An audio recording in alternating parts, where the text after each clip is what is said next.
Economía Hoy, con Gerardo Corrales. Es presentado por... Bienvenidos a Economía Hoy, democratizando la educación financiera desde el Hotel Real Intercontinental. Me complace hoy estar con don Francisco de Paula Gutiérrez, economista distinguido de Costa Rica. Bienvenido, don Francisco. Muchísimas gracias por la invitación y un placer. Es normal cuando se leen artículos económicos o cuando se leen los informes de coyuntura económica que se llama del Banco Central, que se mencione que nuestro país está bajo un sistema de metas de inflación. ¿Qué se entiende por ese concepto, don Francisco? Bueno, el Banco Central tiene la responsabilidad en su ley orgánica de tener estabilidad en el país. La inflación es simplemente un proceso sostenido de aumento en los precios. Entonces el Banco Central lo que está haciendo con este método es tratar de alinear lo que la gente cree que va a ser la inflación con lo que es. Entonces eso le permite al Banco Central, si es exitoso en manejar las expectativas de la gente, le permite al Banco Central ser más eficiente en alcanzar su meta de inflación. Así que el Banco Central lo que nos hace es anunciarnos, por ejemplo en el caso costarricense, que la inflación este año estará entre un 2 y un 4%. Si usted como empresario se alinea a eso, si usted cree que eso va a ser así, sus contratos van a contemplar crecimientos de precios del 2 al 4%. Y todo el mundo se comporta de la misma manera, el Banco Central maneja su política monetaria para alcanzar ese objetivo, es más fácil lograrlo. Este es un sistema que empezó hace ya algunos años en algunos países desarrollados y se ha aplicado mucho en América Latina. América Latina, hoy México, Brasil, Chile, Perú, Colombia, Guatemala, República Dominicana, Costa Rica está en ese proceso, tiene el sistema de metas de inflación. Esto quiere decir entonces que el resto de los instrumentos de política económica se sujetan a la búsqueda de esa meta de inflación, pero en ocasiones se ha criticado un poco en el sentido de que la efectividad de un sistema de metas de inflación se mide por la cercanía en que se logra alcanzar esa meta del 2 o 4%.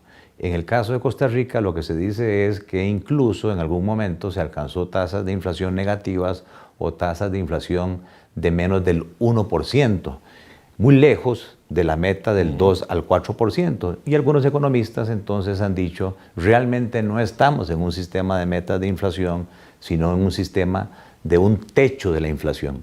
¿Nos podría ampliar un poco esa diferenciación o esa polémica? Claro, yo lo que creo es que simplemente no se cumplieron las metas.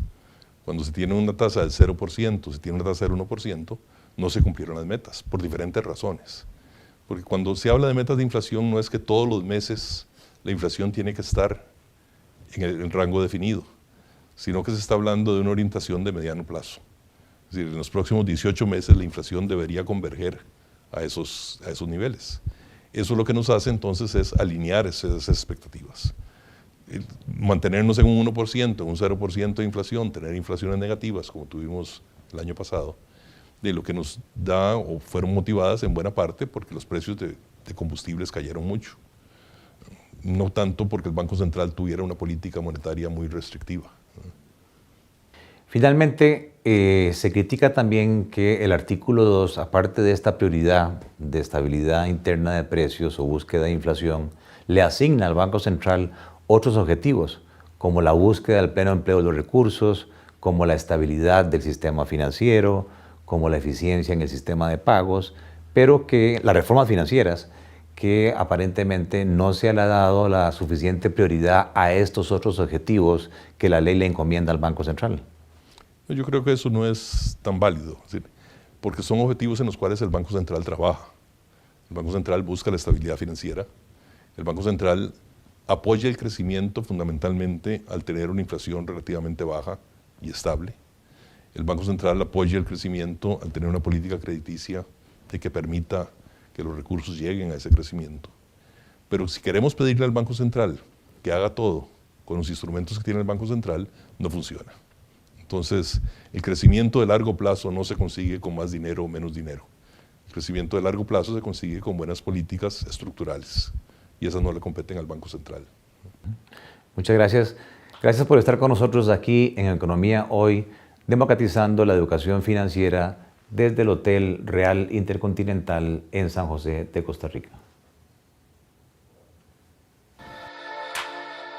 Es presentado por